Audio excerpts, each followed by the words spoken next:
At 8:30, and I'd like to call to order this meeting of the Land, Water, and Forest Resources on July 10th. Please, roll call, please. John Zarowski, Here. Steve Carrianen, Here. Kay Wilson, Randy Newman, Here. Brian Bissonette. Here. You have a quorum. Please stand for the Pledge of Allegiance.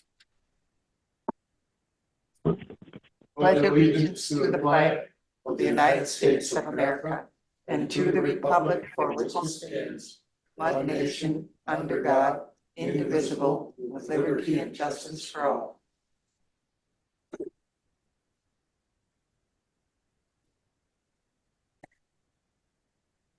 Number 4, certification of compliance with open meetings law. This meeting has been noticed to the public and news media as required by section 19.84 of the Wisconsin statutes. And number 5, the meeting has been set. The agenda has been set. Number 6, public comments. Looks like we've got nothing. We'll go right on to.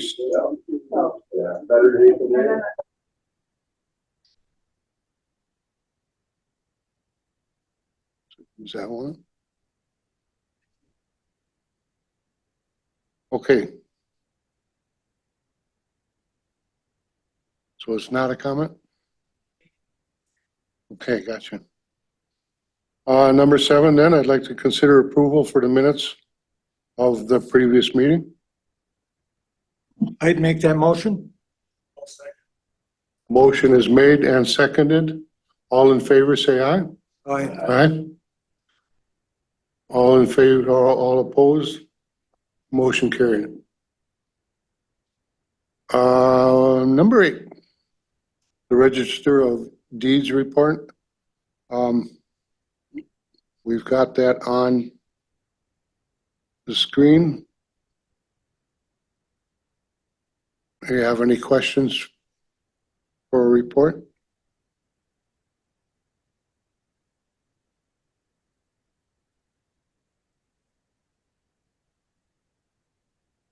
Then we'll go off to number 9. And the events, there are no events. Number 10, Land Records and County Surveyor Department, the surveyor report.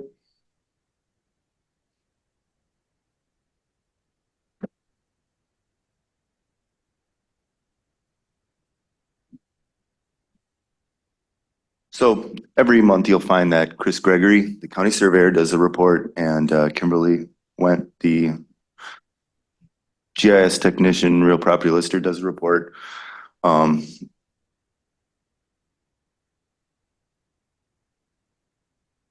And I attend these meetings and discuss them, and you can ask me about them, and I add my own report. So Chris here, he installed 100 address signs. Our office assigns those numbers, orders those signs, orders posts for those signs, sorts them out for installation. And I also have a web map that Chris and Brian Cook, the survey technician, use while they're installing the signs. That map allows us to see what they have installed or not, depending on, if somebody calls and has a question, if something's been installed, but I know that Chris has the signs, I can review that map to see whether, they've gotten to it or not. For me this month, or last month, I submitted, as part of, we get grant funding through the Wisconsin Land Information Program every year. I administer that grant, and last month I submitted a retained fees grant report, and that met the annual reporting requirements and the terms of the WLIP grant agreement. Aside from that, we've this year, we can see that in both Chris and Kimberly's report. We're talking about new surveys. They reviewed 11 in June. So that means, 11 new property splits in that month. But overall this year, we've done 62 certified survey maps have been recorded versus 28 from the same period last year. And, every certified survey map probably means a land use permit because we're not splitting these properties for no reason. It means a new address, and a split, and the assessor has to do a job too. So that's a metric to look at, as far as, what's happening. So 62 CSMs versus 28 for the same period.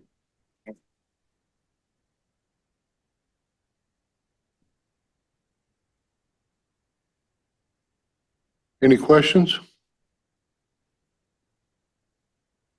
Thank you. Number 11, the Sawyer County Forestry Report. Guess we don't have anything for the recreational trail report. So we would go right on down to B with the county forestry report. Mr. Chair, Oh, I'm sorry. I can give you an update on non-motorized recreation. That would be great. Jerry Ryder Camba. Last month I told you about our new volunteer program that we're using to keep the trails maintained, and we're continuing to have good success with that. This week we have the high school mountain bike team is coming out. They're going to be cleaning drains and doing some work on the Hatchery Creek Trail. We have another crew of adults, and right now we're talking about whether to send them to Hatchery Creek or to continue working on Sealy Pass. At this point, we're fully expecting to have almost all of our Sawyer County trail system rehabbed by the end of the season with our volunteer program and Civilian Conservation Corps. We hired them to come in. We had one crew for, I want to say 6 weeks already, and they're done. And we have another crew coming for another stint in another month. Well, sometime in July. And that's pretty much where we're at. Very good. Thank you, Jerry. Thanks a lot. So here we are at B for the June 2024 forestry report. For the month of June, we did have 6 sales listed as active. It's been a bit of a struggle out there in the woods with the weather conditions. If we could get more than a couple days without a significant rainfall, things would improve, but we're working through it and still getting some things done out there in the woods. Sale value sold and uncut on file right now is just over 4.6 million. We did have a little over $300,000 in revenue in the month of June. So our year to date, we're just over 1.5 million. We're well on target to hit our budgeted revenue for the year, barring any catastrophic weather or market conditions before the end of the year. Sale inspections are on track for the level of activity. We did have 1 track turned in for review and approval this month. Foresters are still focusing primarily on field work as conditions allow. So they'll typically build up a lot of office work for when things get not very pleasant in the woods. So recon, we're also on target. We did have some Good Neighbor Authority hours put in June. We're still working on our for year 25 contract, so everything is on track there. Oak wilt restrictions are coming off next week, so we should see an uptick in sale activity at that point for our sales that are oak wilt restricted. Nothing new to report on bike trail or Berkey Trail. For ATV trails, we do have 3 active rehab projects. Trail 31 from the Tuscobia Trail to the Rusk County line in the Birchwood area has started. That's a 3.9 mile rehab project. That is a grant funded project. Select Excavating is doing that contract. We also have a Tuscobia rehab project from Crawford Road in Winter east to Uncle Tom's Road. That's a 7.4 mile grant funded project. Thompson Excavating out of Winter is working on that one. That's probably getting pretty close to being completed at this point. Trail 5 rehab project in the Fish Trap Lake area is still active, but we haven't had any new construction activity since this winter on that one, but we're anticipating that contractor to be back in there shortly. So he has until the end of this year to finish that project. Hatchery Park, nothing new to report. A lot of reservations this last month for graduation parties and family reunions and all sorts of things. So we've had a lot of activity out there. We did have to remove several hazard trees there earlier this summer. We had 4 or 5 dead spruce that the crew took down and removed. So things are looking good out there. Carbon credit project, we're still working through data requests and different verification process. So we're still working through that. I don't have much new information with that right now, but we're still plugging away. Other than that, that's about all I have for my monthly. If anybody has any questions. Nope. Thank you.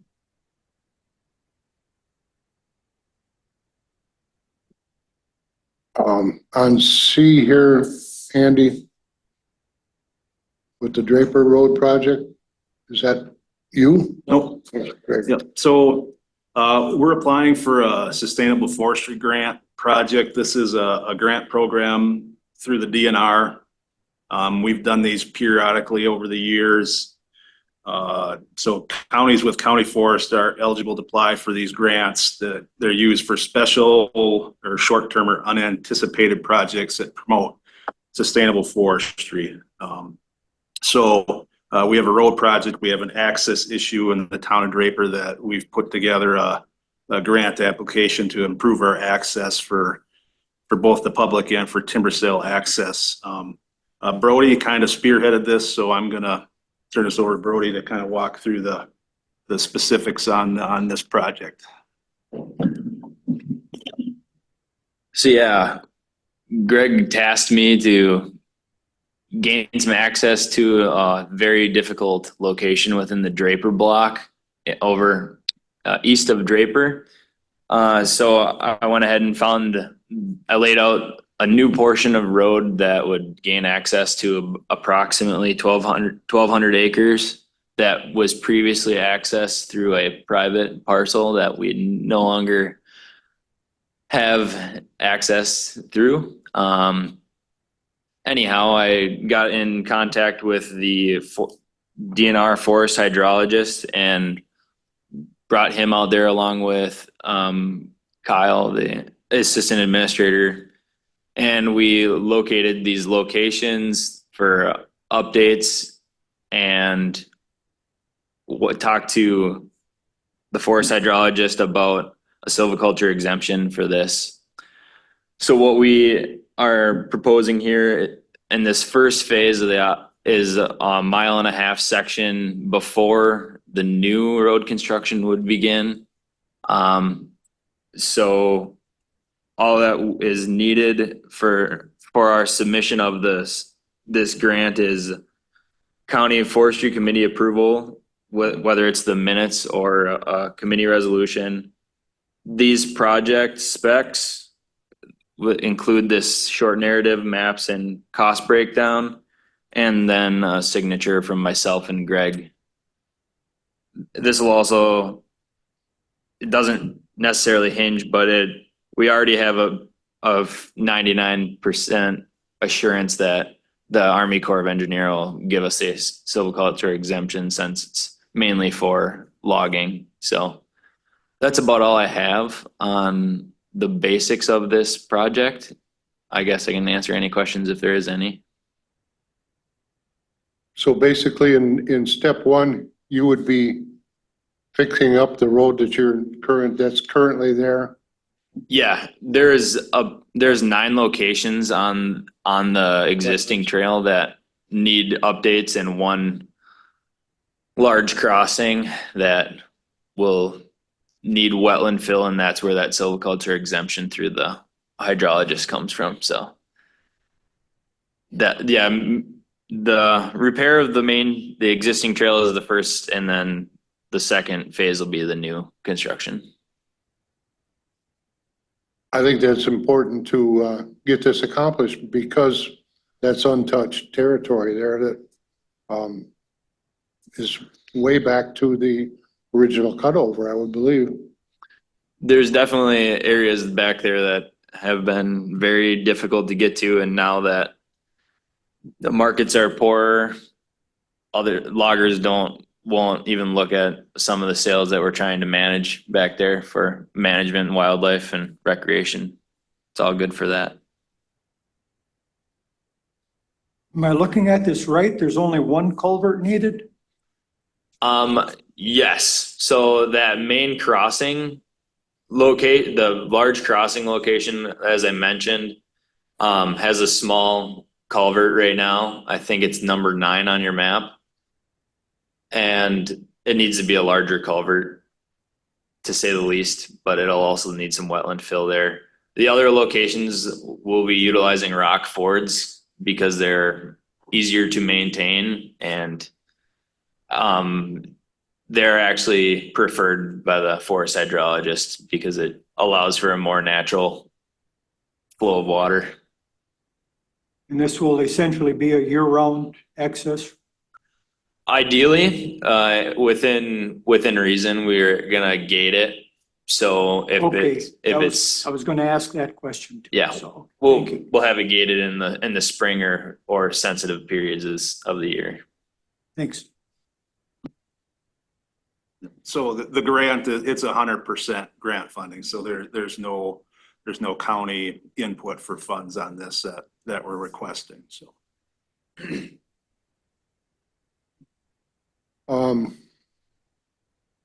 This is number 2. Is this the grant explanation here? I believe so. Yeah, that should just be the narrative of the. Yeah, And that's, it says discussion and possible action.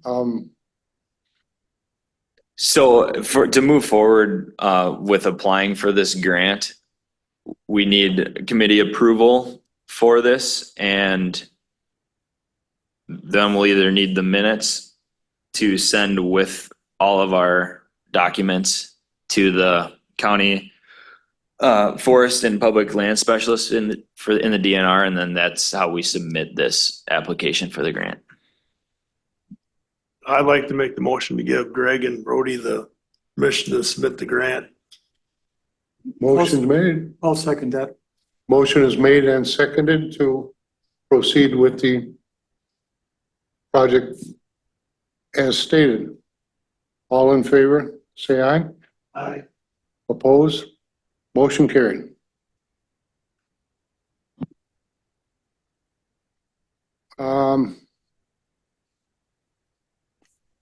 D, non-motorized trail ordinance update.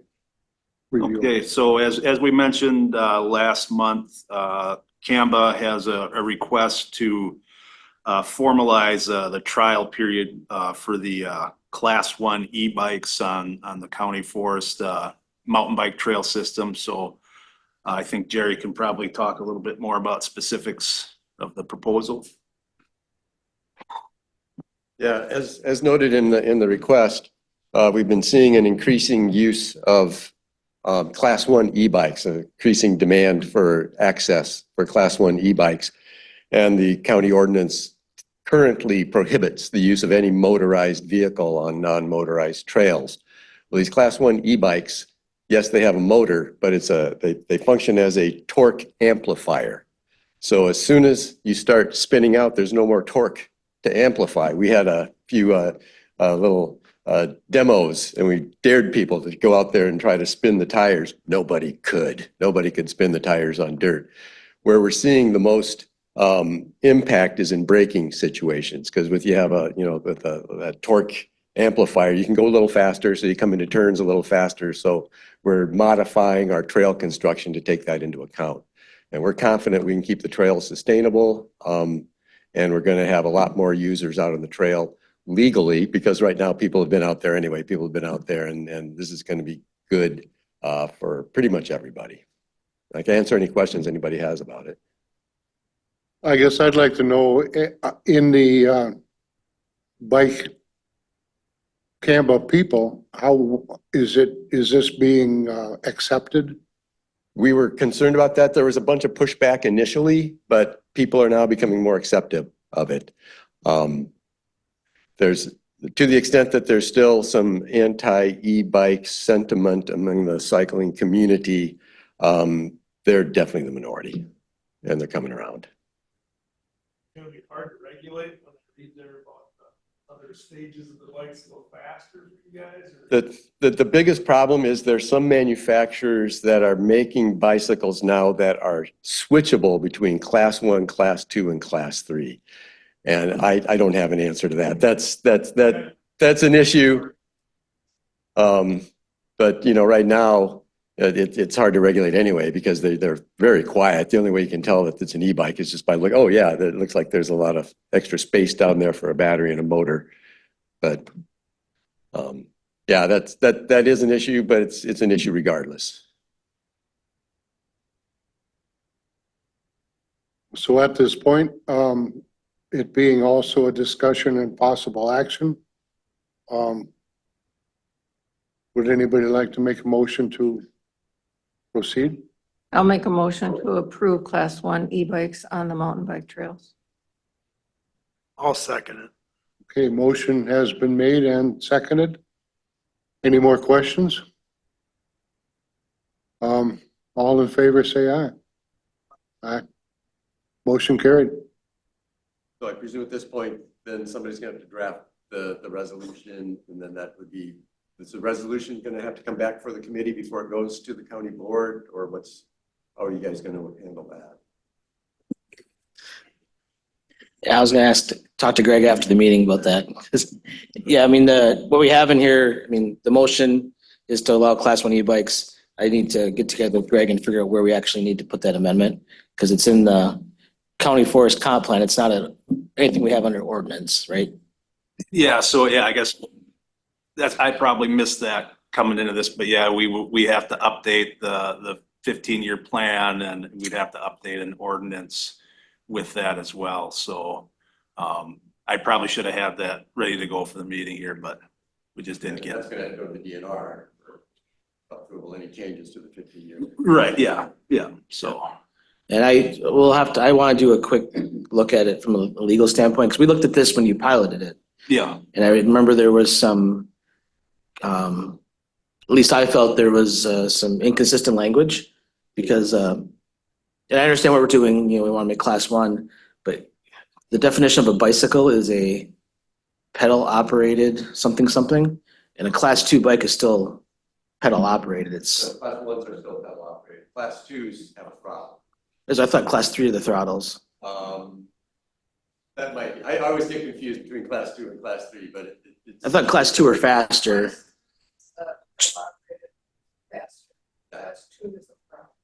Okay, 'cause yeah, there's 2 classes that are pedal assist, and the 1 class that's strictly, okay. 1 and 3. Class 2 are the ones that you just push the button and it goes, right? Then, is that what we're saying? Yeah. So whatever, the 2 classes are still bicycles by the definition, I think that's in the comp plan. We'll straighten it out. We'll make sure we get it right, but we know what we're trying to do. Thank you.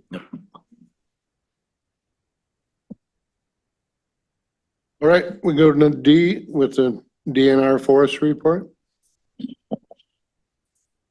All right, so as I have stated earlier, we've been working on that Draper Road project. And that was a pretty good portion of my late winter, early spring. But however, June was the end of our fiscal year, and I have an updated number here now. So as of the end of the fiscal year, the DNR had contributed 2,429 hours to Sawyer County, not the 2,373. And our time standard goal is 2,217 hours that the DNR agrees to aid Sawyer County in, since they're enrolled in the County Forest Association. So that is spread out between multiple different employees in different areas of the county. The number is much higher this year because we were able to get some help from other stations, other employees that don't necessarily have the hours assigned to them for some of the burns that we were able to do this spring.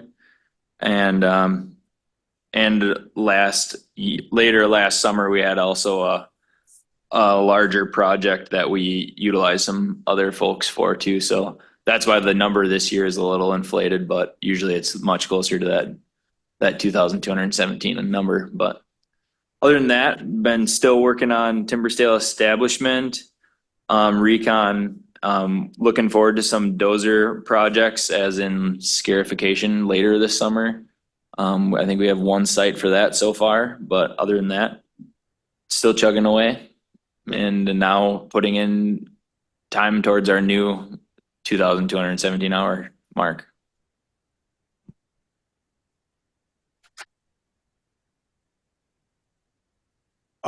My question, with back to the Draper block, Yep. when is the second phase going to happen?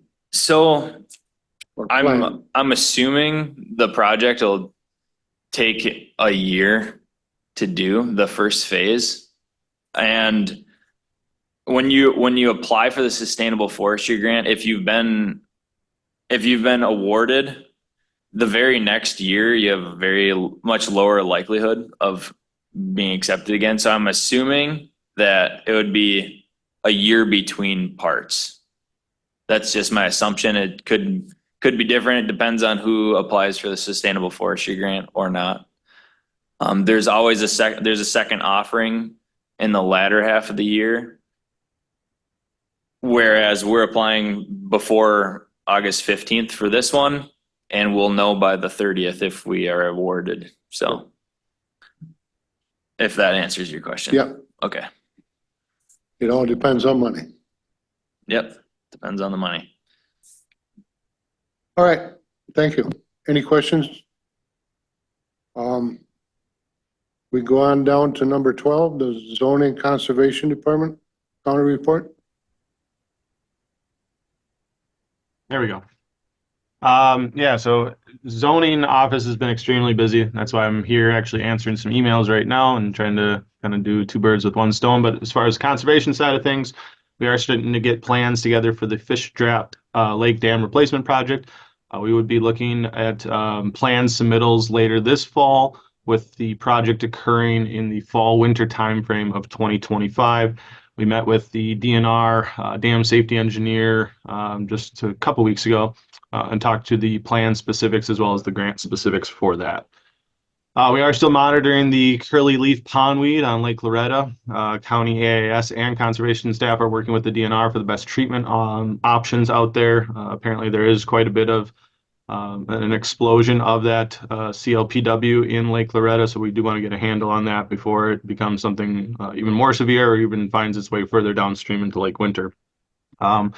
We are monitoring the water levels on the 7 county-owned dams. Everyone knows this has been a very unique year for rainfall, where we get these flashy systems where you get 2 inches of a rain event, and then we get these high, dry, full sun days. So there's quite a bit of maintenance that's needed to keep the ebbs and flows of those reservoirs or flowages at those allowed amounts that we have set.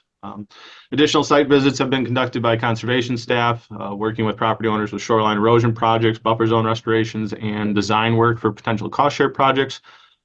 Staff also attended the Northwest Area Wisconsin Landwater Conservation Association meeting, which was on June 14th there in Spooner. And we do have those additional handouts, which I gave out to the committee members.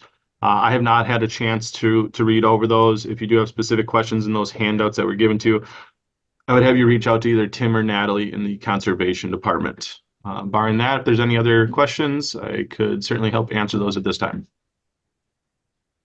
Any questions for Jay? Thank you, Jay. Thank you. B, anybody with a USDA report? How about C, anything from LCO, Brian?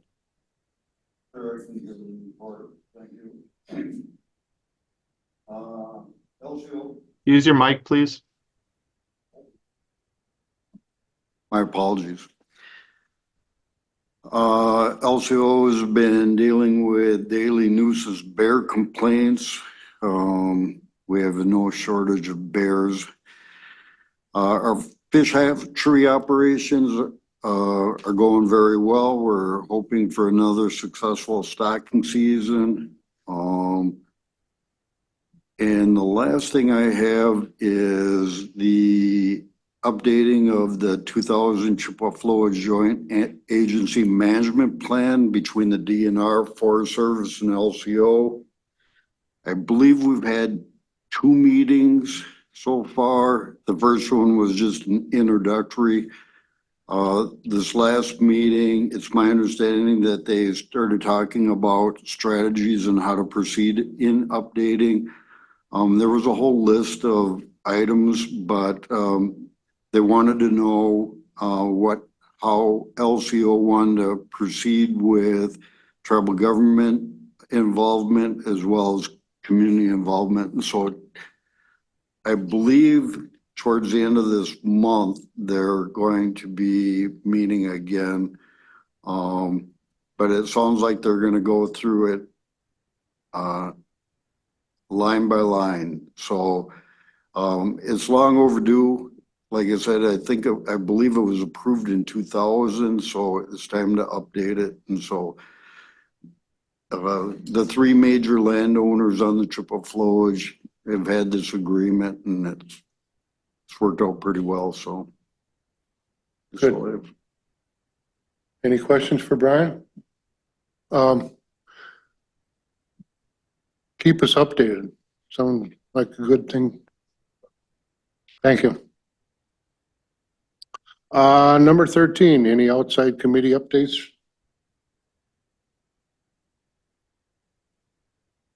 If not, anything for a future agenda item?